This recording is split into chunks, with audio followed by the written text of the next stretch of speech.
in New York City on charges of endangering a child, but because of New York City's deadly sanctuary policies, as we have in California and many other places, which we're going to end them, he was released again to reoffend. The Biden administration then provided this illegal alien criminal with a free, taxpayer-funded flight from New York to Georgia, where he was arrested yet again, constantly, this time for stealing from a Walmart along with his gang member brother, who was a bad one. Only after being released a third time by the U.S. law enforcement did this cold-blooded criminal go out in that fateful morning hunting for women on whom to prey. That's what he did. He hunted. It was like a hunter. I'm going to show him who the hunter is. This horrific atrocity should never have been allowed to happen. And as president, I'm fighting every single day to ensure that such a tragedy never happens again.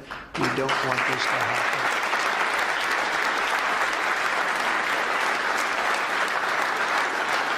And under the law, thank you. Under the law I'm signing today, the Department of Homeland Security will be required to detain all illegal aliens who have been arrested for theft, burglary, larceny, shoplifting, assaulting a police officer, murder, or any crime that results in death or serious injury. In addition, for the first time ever, this act gives state governments the ability to sue the federal government for immediate injunctive relief if any future administration ever again refuses to enforce the immigration laws of the United States, like happened for 4 long years.